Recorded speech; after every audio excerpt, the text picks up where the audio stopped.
this episode, we uncover how Spanish explorers in the 1600 ES and today's energy drinks are connected. The link may surprise you. It runs through an Amazonian fruit still shaping what we consume today. But before we get into stimulants, Lo shines a light on something far more familiar, yet just as powerful: the oat. Often overlooked as just breakfast, oats deliver slow, steady energy, protect the heart with beta-glucan fiber, and supply essential minerals like manganese, phosphorus, and iron. With these two starting points, the mystery of an ancient fruit and the science of a simple grain, we step into Robin Harris's Nutritional Neuroscience, a book that shows how the foods we eat fuel not only our bodies, but also our minds. Welcome back to the show. I'm your guide today, Lo, and together we're going to unpack Robin Harris's groundbreaking book, Nutritional Neuroscience. This book sits at the crossroads of nutrition, psychology, and neuroscience. Harris, who began her career fascinated by how micro-level nutrients influence macro-level behavior, brings together decades of research into one accessible framework. By the end of this episode, you'll walk away with a clear understanding of how food literally fuels thought, mood, memory, and even personality. And trust me, some of these facts will surprise you. So Chapter 1, Robin discusses foundations of nutritional neuroscience. Harris opens up by asking a profound question. The brain uses 20% of our body's energy at rest. How often does the quality of that energy affect its performance? The average adult brain weighs about 3 pounds, but consumes roughly 400 to 500 calories per day just to function. Neurotransmitters, the brain's chemical messengers, are built directly from nutrients like amino acids or proteins, vitamins, and minerals. Harris reminds us that nutrition isn't just about the body, it's about condition, mood regulation, and long-term neurological health. And I thought that Chapter 1 was really informative, and it gave me a sense to keep reading because, the brain uses 20% of our body's energy. And it's like, wow, I feel that every day because I'm a technical thinker. And when I'm putting episodes together, I try to really bring some powerful information to the table that's going to make somebody stop in their tracks and just go, whoa, because when I hear this stuff, that's what I do. So if it's affecting me like that, I know it'll affect my audience like that. Today, I'm broadcasting from Lake Charleston in Illinois. It's a beautiful scene. I'm in this little gazebo looking out on the water. It's great. And I really hope you guys go out, check out Nutritional Neuroscience. I learned a lot from it. I promise you will too. In Chapter 2, he talks about macros, the brain's building blocks. And macronutrients are the major ones like potassium, phosphorus, nitrogen, stuff like that. And all that stuff comes from the rain. It hits the soil. The plants absorb it into the roots. It's brought up by capillary action in the plant's receptors and its stem and roots. And a lot of people don't realize that plants are very in tune with human beings. And that's why in some therapies they tell you to talk to your plants. It'll make you feel better. But in reality, when you talk to your plants are like, whoa, he's back on my level again. He's not in this technology world. He sees me because plants have the same photoreceptors as human beings do on the back of their eyes. So when you stand next to any plant in the world, it can see every single color of clothing that you're wearing. It can see your facial features, everything. And it's impossible for it not to because they've done the science and see the neurotransmission of how plants work. And when they broke it down, they were like, whoa, they have the same exact photoreceptor molecules that human beings do in their eyes. I don't know if you guys ever saw there was an experiment that IKEA furniture company did where they had two plants, the same plant, different spaces, and food, everything was exactly the same. For 1 month, they had elementary students come to the store and go to one of the plants and give it all kinds of praise and use positive words and tell it how great it was. And then they had these kids go to this other plant and bully the plant, tell it it's ugly and terrible and, just gonna die, all these negative things. And after a month of just these different words, like that was the only shift for the plants, the one that was given the praise, like the positive words, was like flourishing and growing and just, you could just see the vibrance of the plant, whereas the other one had like shriveled and shrunk, leaves had fallen. I mean, it's like, the power of what you say, like the self-talk, or what people say to you has a huge impact on on your whole cellular being. This is where things get practical. In chapter 2, Harris dives into the macronutrients, proteins, fats, carbohydrates, and how they shape the brain. And proteins break down into amino acids, which from neurotransmitters. For example, tryptophan becomes serotonin, the mood-regulating chemical. Low-protein diets have been correlated with irritability and even depression. Tryptophan is something so important. Like when you're at Thanksgiving and Uncle Al eats all that turkey and the game's on and you look over and Uncle Al's got his mouth open, snoring, slobbering, because that's a tryptophan coma. But tryptophan is a large neutral amino acid that won't cross the blood-brain barrier unless it has a carrier. And there are specific carriers that carry those type of large neutral amino acids across. And if there's too much competition, in other words, if we're on too high a protein diet, we'll actually get less tryptophan into the brain. But we want to also be able to have an insulin response because that carrier works better on an insulin-mediated mechanism. So if we're eating carbs, we get more tryptophan into the brain if the tryptophan is there with the carbs, and we can make more serotonin. And there are so many things that tryptophan does. It's amazing because it regulates so many different things in your body. And a study in the American Journal of Clinical Nutrition that I found said that individuals with protein deficiencies had up to 30% lower levels of dopamine, affecting motivation and focus. And tryptophan helps focus. It helps you not be irritable. It calms you down, and that's why it gets you sleepy. It's in charge of many different things in your body, and it regulates different types of hormones as well. And he talks about carbohydrates in this chapter too. And carbs are the brain's preferred energy source. Obviously, everybody knows when you eat pasta, it's like, woo, I feel good. Carbs, they break down into glucose, but not all carbs are equal. Harris talks about that in this book. Simple carbs like candy or soda spike blood sugar levels, leading to crashes, which L-theanine. So L-theanine, as I said, is an amino acid. It's found in 2 specific places from nature, more in the tea-based leaves and 1 specific mushroom. It has been proven to decrease the action of what's called excitatory neurotransmitters in the brain, the ones that produce more anxiety. It's also been shown to increase the neurotransmitters, more of the maybe healthier ones, such as dopamine, serotonin, and GABA, which can lead to more of a creativity, calm, happy, and positive outlook in life. So not bad from L-theanine. I think we could all use a little bit more of that. And then also L-theanine appears to have certain antioxidant-like properties as well as anti-inflammatory based properties for both the nervous system and the brain. Which it helps mitigate blood pressure and heart rate due to caffeine. I thank you guys for listening to the You Only podcast, and hopefully you will go out and check out Nutritional Neuroscience. I found it to be very informative, and I thought it had a lot to do with this podcast because we really haven't delved into health, and I thought, we should talk about it because simple carbs, like candy and sugar and soda, energy drinks, that stuff's like so bad for you. The World Health Organization reports that children who consume high sugar breakfast perform 20% worse on memory tasks within 90 minutes compared to those eating whole grains.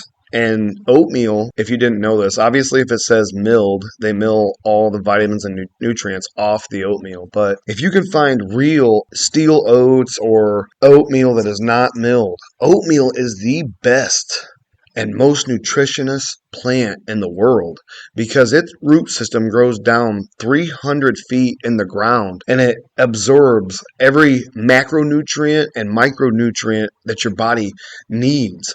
So, long ago, we always ate oatmeal for breakfast. We've gotten away from it and it's crazy. But the second most nutritional plant is alfalfa. Its root system grows 250 feet down in the ground, and that's why they feed it to cattle. And it's huge in the farming industry because it picks up all the macronutrients and micronutrients that those animals need. So an assumption that Harris raises in chapter 2 is future treatments for mood disorders may involve tailored omega-3 supplementations. And I thought I wanted to include that because it was like, wow. And he said in that chapter that 60% of the brain is fat, and deficiencies in omega-3s have been linked to higher rates of Alzheimer's disease. And now we're aware that Alzheimer's is actually type 3 diabetes. And I'm not going to dive into that right now because I'm talking about nutritional neuroscience. So chapter 3 talks about tiny but mighty nutrients. And vitamins and minerals and the micronutrients may be small, but they're powerful. And they do things for the body that the macronutrients. Sometimes you can oversaturate your body with macronutrients and block out micronutrients. And we do that a lot today with all the processed foods that we eat. Micronutrients are very powerful, like vitamin B vitamins, fuel energy for metabolism. Deficiencies can mimic dementia symptoms when you're deficient in any of the vitamin B areas. And iron is essential for oxygen transport. Low iron equals brain fog and fatigue. So eat your raisins. Magnesium helps to regulate over 300 enzymatic reactions, including calming the nervous system. So, and I know magnesium's huge. Like if you're having like any kind of issues, like in your body, like feeling anxious all the time, or like at one point you weren't anxious and then you're anxious all the time, eat a banana, eat some kind of fruit and vegetable that has a lot of, magnesium in it so that you get that micronutrient. Zinc and copper needed in balance for memory and learning. So these micronutrients really affect your cognitive abilities. Harris stresses a deficiency in just one micronutrient can impair cognition across the board. You could have all kinds of things going on. And right now, every doctor should be practicing the Hippocratic Oath in America, and it's been around since 400 BC. Hippocrates was an amazing person. He invented patient care. Be calm to the patient. And he said he would always start a patient out that was ill with their diet. He would literally say, no more. You stop eating what you're eating and you listen to me and you will eat how I want you to. And then he could literally determine what was causing all their ailments just from what they were putting in their mouths. Doctors are supposed to be doing this stuff now, but I feel like they've gotten away from the Hippocratic Oath that every doctor in inception since 400 BC has practiced, but now they're allowing technology to make all these decisions. And I feel like kind of like the healthcare in America is kind of automated. It's really automated. Like, oh, hey, I got these symptoms. Here's a good idea. Because I have like a medical unit at my work, and I went there to see the doctor not long ago.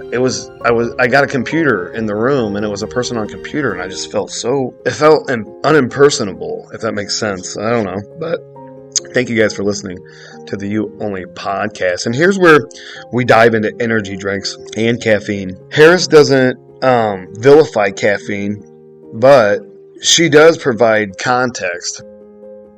Energy drinks, how bad are they? Well, let's break it down. These products contain high sugar, exceptionally high caffeine, and additional additives like taurine and L-carnitine that actually enhance the effects that the caffeine can have. So what does this do to our bodies? Well, each of those items individually ramp up our nervous systems. All of these things together, it's like a full assault on our nervous systems. What does this cause? Rapid heartbeats, irregular heartbeats like atrial fibrillation, and high blood pressure. All of these things increase our cardiovascular risks. So what do? Well, best to avoid the energy drinks. You can replace it with a cup of coffee, 8 ounces. It contains 80 milligrams of caffeine. What's up, world? Listen to the You Only podcast with Lo Jackson out here in Los Angeles, California. I just want to tell you guys there's more content coming. Tune in, like, subscribe, and let's get it.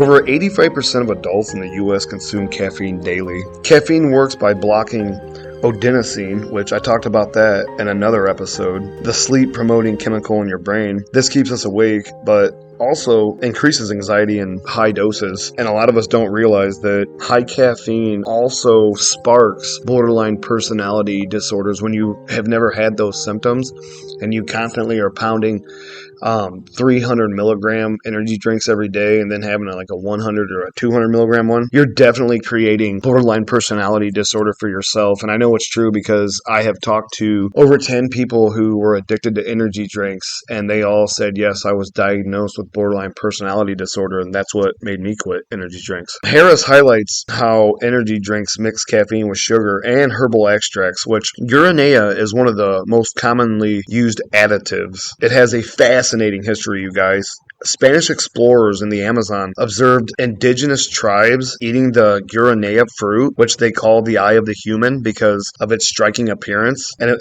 it's white with a black pupil. These tribes would grind the seeds into a paste for a sustained energy during hunting. The guaraná contains twice the caffeine concentration of coffee beans, and one of those fruits, I believe, is like 400 or 500 milligrams of caffeine instantly. Excessive intake of energy drinks is linked to higher heart rate, poor sleep, and even impaired memory consideration. And I want to tell you guys about a syndrome, and it's called the QT interval syndrome. And some young people, even older people, some people in the world have drank one energy drink and their heart constricts and they die instantly because the QT interval syndrome in your heart is like the pump. It constricts, and it won't unconstrict, so it just tightens up and then you die instantly. And that's from energy drink. It's a worry. That's why I would say maybe not on the energy drinks for some people, but chapter 5 talks about mood, behavior, and food. Food doesn't just fuel the brain, it shapes personality and behavior. Like the saying says, you are what you eat. That's exactly where that saying comes from. Diets and high processed foods are associated with higher levels of depression and anxiety. 20% of the information that makes 80% of the difference is not about what you should be eating. It's about eliminating ultra-processed food from your diet. So ultra-processed food is basically food that is created or manufactured in a factory that has a list of ingredients that is mixed in with chemicals to preserve it, to change the color, to make it smell different, etc. It's all of this giant food industry, what they've been serving us for the last 50 years that's cheap, that's made in different countries and shipped over here in boxes. But what most people don't realize is that a lot of times, even though they're not eating those boxes of food with long lists of ingredients with chemicals they can't pronounce, they're still getting it in their day-to-day diet. They're getting it at restaurants. They're still getting it in some of the oils that they cook with, things like vegetable oils, seed oils that are mixed and bleached with chemicals. And they're still getting it in obviously fast food as well. If there's one thing I could tell you that has moved the needle for 100% of my patients, it's eliminating ultra-processed food from their diet. And the word diet comes from the Greek, and it means our way of life. So anything you put in your mouth is your way of life.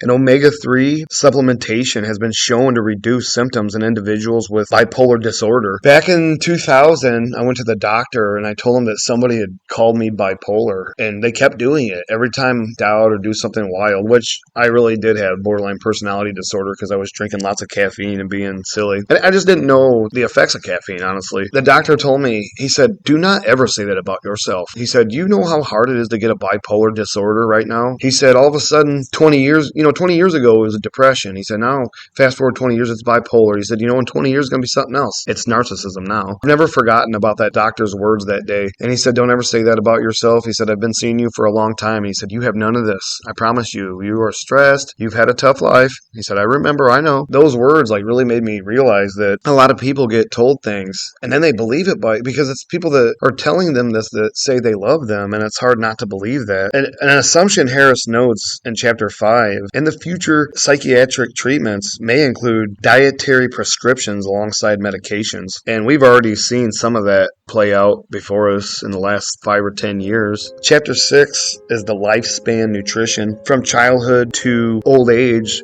nutritional needs change. And we all go through that. That's why we always say, as I get older, my taste buds change. Children, they require more omega-3s and iron for the brain to develop. Adults need more balanced macronutrients to support stress and workload. The elderly, they require more antioxidants to fight oxidative stress, which contributes to memory loss or dementia or frontal lobe dysplasia. So I want to close with this, you guys. What's the key takeaway here? Harris's book reminds us that the food we eat is never just food. It's information, it's chemistry, it's the raw material of thought itself. Think of every meal as programming your brain for either clarity or confusion, for resilience or fatigue, for focus or distraction. If this episode has sparked your curiosity, then Robin A. H. Harris, Nutritional Neuroscience is a book for you, seriously. Want to add it to your shelf, trust me. After I read it, I definitely bought it. It's on my shelf. It's not just a guide, it's a roadmap for living with a sharper mind and a healthier brain. So grab a copy, dig deeper into your research, and start feeding your brain the way it deserves. Until next time, remember, your next thought begins with your next bite.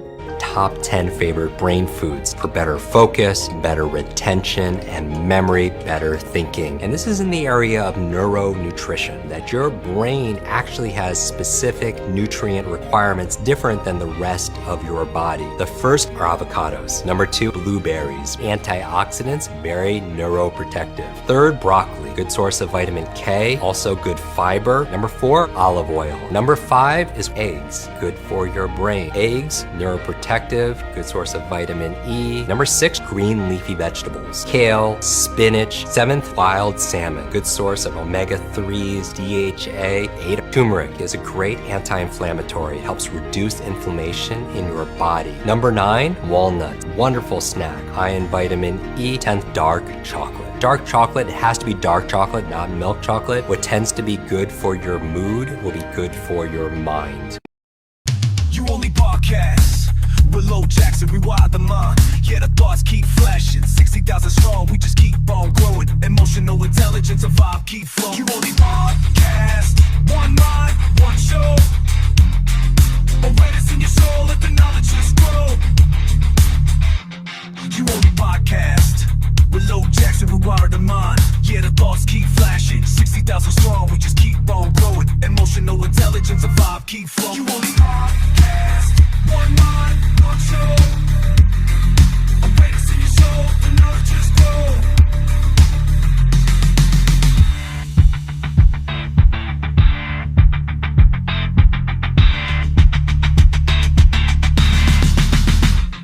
You on the podcast with Low Jackson, wide the mind. Yeah, the thoughts keep flashing. 60,000 strong, teeth all broke.